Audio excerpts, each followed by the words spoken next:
De volta com o Resenha da Bola no nosso terceiro bloco desta terça-feira. Ainda temos muito para falar de futebol, mas antes vamos falar de delícias. Vamos falar de coisas gostosas e prazerosas.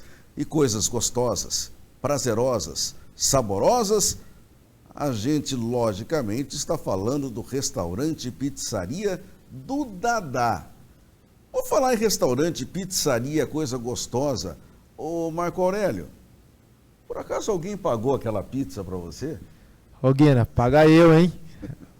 Tô te esperando aqui, estamos esperando você, porque eu vou dividir, né, essa pizza que eu ganhei de você, lá no Dadá, né, para compartilhar com meus amigos aqui, porque a Ponte fez um jogo bom, passou por cima do Corinthians, e você perdeu a aposta, então paga eu, hein? Não esqueça aqui na Paiva. Marco Aurélio quer saborear pizzas como estas aqui, ó, ao lado do Marco Aurélio. São pizzas deliciosas, são as promoções do Dadá imperdíveis para você. E você, claro, passe lá no Dadá, saboreie pizza de calabresa, pizza de frango com catupiry como essas que você está vendo aqui.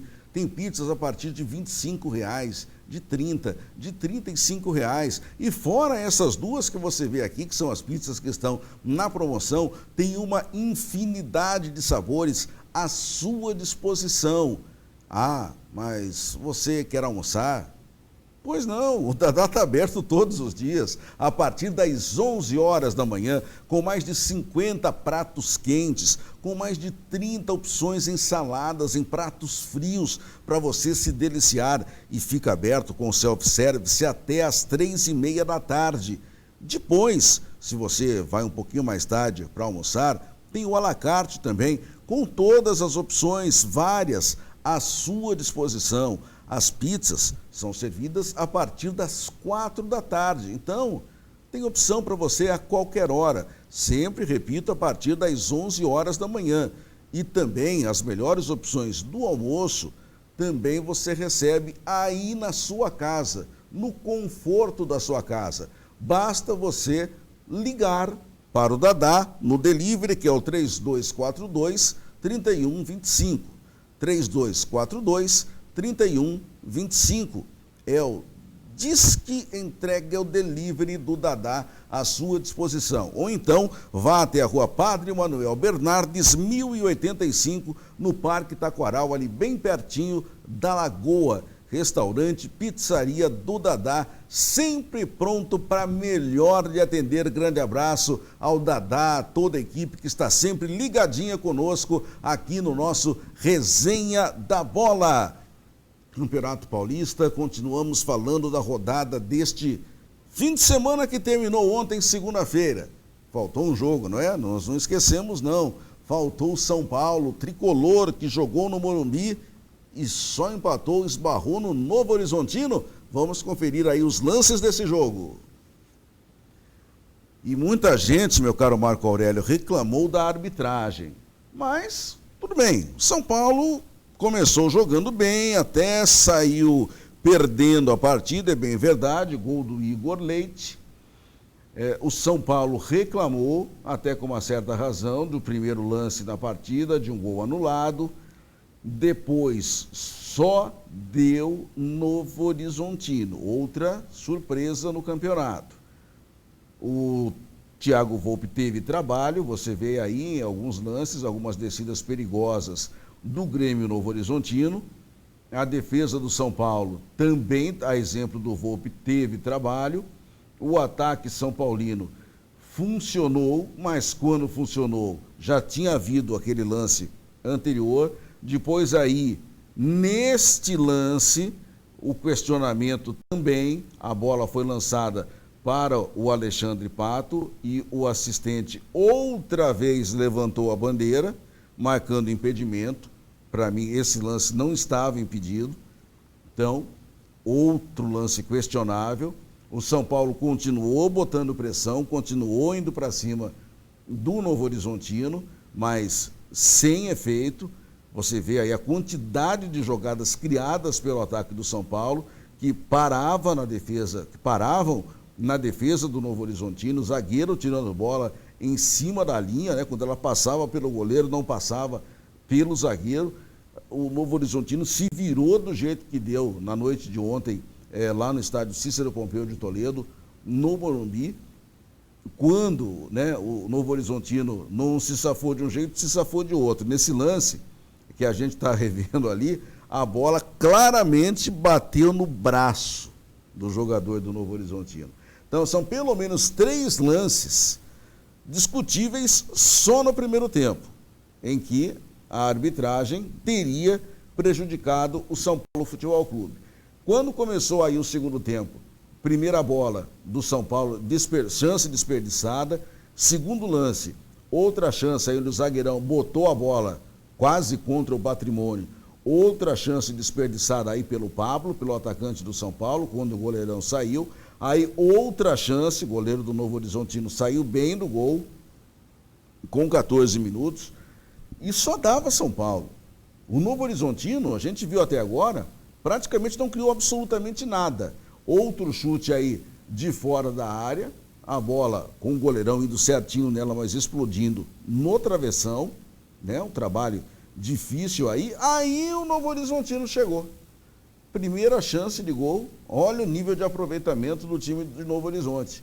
Quando o Igor Leite, 25 minutos do segundo tempo, livre, recebeu a bola ali do lado direito da grande área. Quando o Thiago Volpe saiu, ele cutucou, fazendo 1-0 para o time de Novo Horizonte.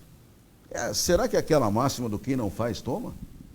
Maurício, a tônica do jogo foi essa, né? Porque realmente o São Paulo criou muito, inclusive foram 34 chutes a gols contra 10 do Novo Horizontino e 7 certos, 7 dentro do gol e 2 do Novo Horizontino. E aí a gente vê o gol do Brenner já aos 40 do segundo tempo, é que saiu o gol de empate do São Paulo. E outra, e com uma falha do goleiro ali, né, Maurício? Você vê que o goleiro ele ficou procurando a bola ali e meio que catando borboleta, né? Como se diz na gíria. Se ele desse um tapa ali, o São Paulo não teria empatado o jogo e jogando bem melhor do que o Novo Horizontino, mas a gente sabe que o Novo Horizontino é um time perigoso, tanto que saiu, mesmo com toda essa pressão do São Paulo, o São Paulo não conseguiu converter, né, em lances em gols, né, apenas um no finalzinho, e o São Paulo amargando o empate dentro de casa. Bem, a reclamação do São Paulo, inclusive o Raí já se manifestou que hoje foi formalizada uma reclamação junto ao Departamento de Árbitros da Federação Paulista de Futebol, junto a Ana Paula de Oliveira, que é a responsável pelo departamento. Mas cá para nós, não vai dar em nada, não vai acontecer absolutamente nada. Talvez uma geladeira, né, para o trio de arbitragem, mas o resultado vai ficar exatamente do mesmo tamanho. Maurício, a gente vendo aqui, né, pela TV, dá a impressão que o primeiro lance de impedimento realmente estava. O segundo já fica uma dúvida maior, né? E a questão do pênalti é aquilo, bateu na mão dentro da área, se não bater primeiro em outra parte do corpo, né, e depois bater na mão, isso aí não caracteriza, não fica caracterizado pênalti, mas ali foi direto na mão, né? Então, assim, eu acho que o problema maior, Maurício, é a questão, põe VAR, tira VAR, aí agora não tem, só tem na primeira fase, só entra na segunda, então isso está sendo muito complicado. E outra coisa que eu acho horrível, se tem um pênalti se tem um impedimento muito claro, já marca, já levanta, mas não, tem que esperar a jogada terminar para levantar o seu bastão de impedimento. Então, isso aí é o que deixa aquele arzinho de foi, não foi. Então, sempre depois que termina a jogada, aí termina em gol, se reclama. Quando não é feito gol, se para na primeira, você não vai saber se foi gol, certo? Sim. Então, eu acho que isso aí é onde cria aquela velha dúvida se realmente estava impedido ou não. Então, se tem, já marca logo, já mata ali, não deixa a jogada seguir, e com isso fica mais fácil. Não cria tanta confusão como vem sendo criado. Porque é definida a jogada, às vezes com o gol, e você é obrigado a levantar depois da finalização do jogador. Isso tem deixado muito, mas muito, muita gente criticando a questão da arbitragem. E eu acho que essa história dessas mudanças de regra, elas confundem, às vezes, a nós, jornalistas, elas confundem comissão técnica, que reclama, às vezes, em momento indevido, confundem o jogador dentro de campo e confundem até os próprios árbitros e assistentes dentro do campo. Porque a gente vê comportamentos diferentes para lances iguais. Com certeza, Maurício. Então, precisa haver uma padronização e, principalmente, a gente vê que tem árbitros novos que a federação está promovendo, árbitros da nova geração e que estão atuando nesse Campeonato Paulista, que a gente vê o seguinte: eles não estão ainda devidamente preparados, amadurecidos para os jogos que eles estão encarando. Até porque é muita mudança, né, Maurício? É muita mudança ao mesmo tempo, né? Às vezes muda, aí voltam atrás. Então, assim, não está tendo aquela segurança de marcar. Você vê que, principalmente, os bandeirinhas hoje, eles têm uma insegurança de marcar um impedimento, né? Insegurança de repente, marcar uma falta que está ali, às vezes, do lado dele, que é mais fácil do que o árbitro que está, de repente, numa distância muito maior.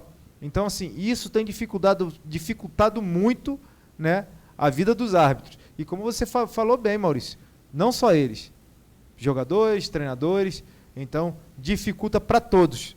Ainda mais para quem está atrás da câmera narrando, né, Maurício? Com certeza. Aí é que é pior ainda. Nenhuma. Bem, classificação do Campeonato Paulista no grupo A: Santos 7, Ponte Preta 6, Oeste 3, Água Santa 1. Grupo B: Santo André 9, Novo Horizontino 8, Palmeiras 7 e o Botafogo 1.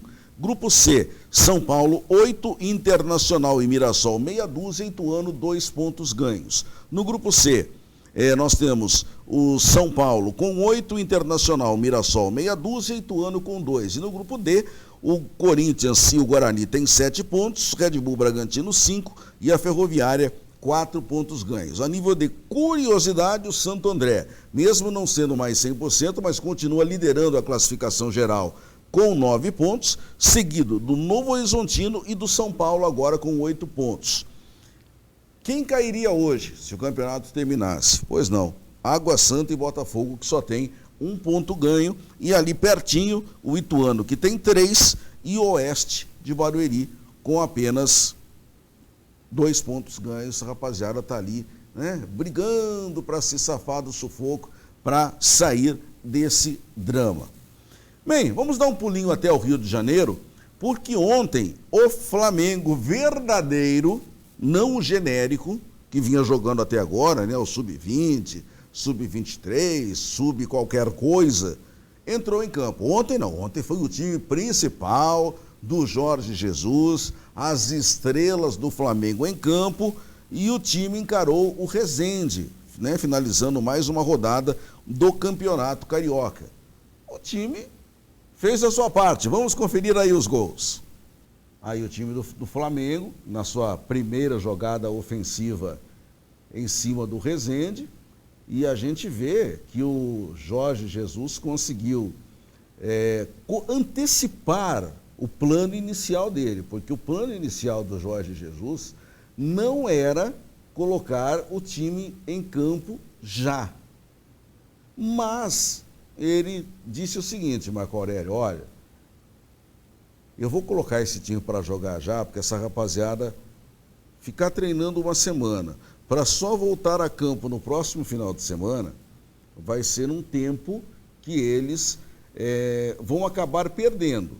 Então, vou botar para jogar na segunda-feira, para eles readquirirem o ritmo de jogo, porque daqui a pouco já vem a Libertadores e as férias estão excessivas. E a rapaziada gordinha não vai render absolutamente nada. Tá certo, Jorge Jesus? Na verdade, Maurício, a maior preocupação do Jesus é de se aproximar muito dos campeonatos importantes que o Flamengo tem durante o ano, né? E o time ainda não está com aquele ritmo de jogo.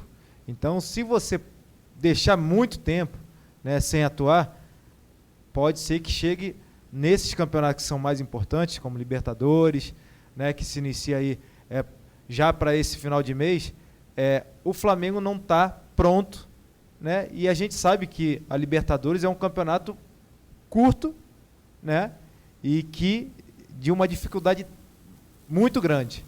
Então, assim, quanto mais ritmo de jogo tiver, mais preparado tiver, melhor.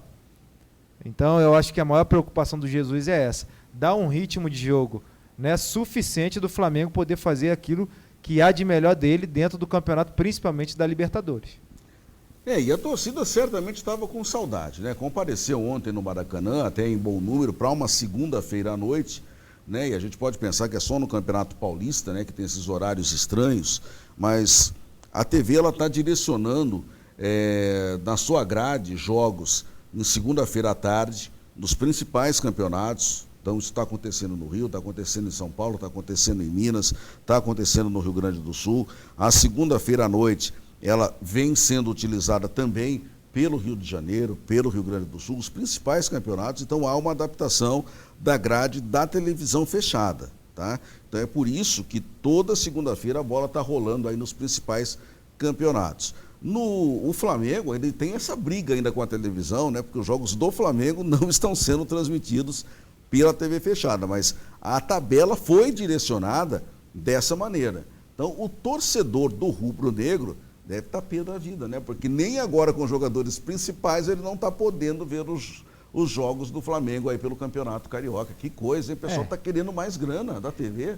E começou mais uma briga, né, Maurício? Agora Flamengo, né, contra a mais poderosa. Então, assim, e até chamando a atenção, né?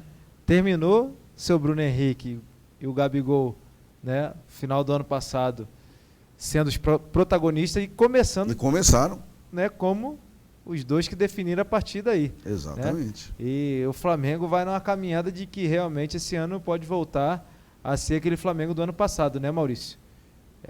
Arrasador e manter, de repente, uma hegemonia de disputar títulos aí durante o ano.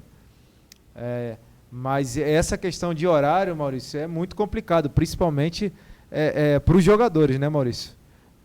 E o Rio de Janeiro fazendo muito calor, né? Um calor muito grande. Então, assim, às vezes tem jogos ali 11 horas da manhã, também que é uma situação, um horário muito ruim, né? Para o jogador de futebol. E assim, quem está fazendo a TV nunca jogou futebol. Então, para eles, pouco importa. Não. Né? Pouco importa. Então, um pouquinho mais de consciência na hora de marcar certo tipo de jogos, não só na questão dos atletas, mas também para o seu torcedor. Bem, há pouco eu falei sobre a classificação do Campeonato Paulista e tem uma curiosidade no grupo D, porque Corinthians e Guarani dividem a liderança e rigorosamente eles são líderes em tudo. Em número de vitórias, o Guarani venceu 2, o Corinthians venceu 2. Em saldo de gols, Corinthians tem 4, Guarani tem 4. Em número de gols marcados, Corinthians marcou 8, Guarani marcou 8. Em número de cartões vermelhos, cada time tem um jogador expulso. Em número de menos cartões amarelos recebidos, cada time recebeu 8 cartões amarelos até agora no Campeonato Paulista. Ou seja, a pergunta que eu faço para você que está aí do outro lado, quem é o primeiro e quem é o segundo, se a gente tivesse que definir hoje? Você sabe? Você sabe, Marco Aurélio? Olha, Maurício, eu não sei não. Boa pergunta. Boa pergunta. Só no sorteio, meus amigos. Porque esses são os critérios para a gente definir exatamente, né, o desempate, quem é o primeiro e quem é o segundo. Primeiro, número de vitórias, segundo, saldo de gols, terceiro, gols marcados, depois o número de cartões vermelhos e, por último, o número de cartões amarelos. E eles, Corinthians e Guarani, estão iguais em tudo. Rigorosamente iguais. É complicado. Então, a federação teria que realizar ali um sorteio para definir, olha, você é o primeiro, você é o segundo. É uma situação curiosa. Primeira vez que eu vejo, Maurício. Primeira vez que eu vejo isso e eu não sei te responder realmente como ficaria no caso de uma classificação se igualar em todos os quesitos. E você veja, né, se o campeonato terminasse hoje, apenas esclarecendo que os 2 primeiros de cada grupo, eles fazem o jogo das quartas de final do Campeonato Paulista. Então, jogariam Corinthians e Guarani, mas o mando, a vantagem seria de quem? Então, é por isso que você tem que saber quem é o primeiro e quem é o segundo, até porque é jogo único, é jogo na casa de quem fez a melhor campanha. Então, esse sorteio iria definir exatamente isso, quem teria esse mando, quem teria essa melhor campanha. Então, já pensou? Vai ser na bolinha, vai ser na sorte. Seria, né, se o campeonato terminasse hoje. Claro que até o final do campeonato, talvez eles tenham desempatado. Eu acho que vai pro cara ou coroa. Vamos aguardar para ver aquilo que acontece, né? E por falar em Corinthians e Guarani, amanhã tem Corinthians e Guarani, mas é outro Guarani que não tem nada a ver com o nosso Bugre de Campinas, que se prepara para a sequência do campeonato. Vai jogar sexta-feira lá em Barueri, diante do Oeste, sequência do Campeonato Paulista. Meu caro Marco Aurélio, grande prazer estar contigo mais uma vez em um programa Resenha da Bola. Grande abraço. Um abraço, Maurício. Boa noite a todos que nos assistiram até agora. Prazer mais uma vez ter a sua companhia no nosso Resenha da Bola, edição desta terça-feira. Mais uma vez fica o convite, esteja conosco nas nossas redes sociais, no Facebook Resenha da Bola, no nosso Instagram, programa Resenha da Bola, no nosso YouTube. Assista os nossos programas também através do canal 8.tv.br. Um grande abraço, uma ótima noite de terça-feira para você. Amanhã às 7 nós estamos de volta. Até lá.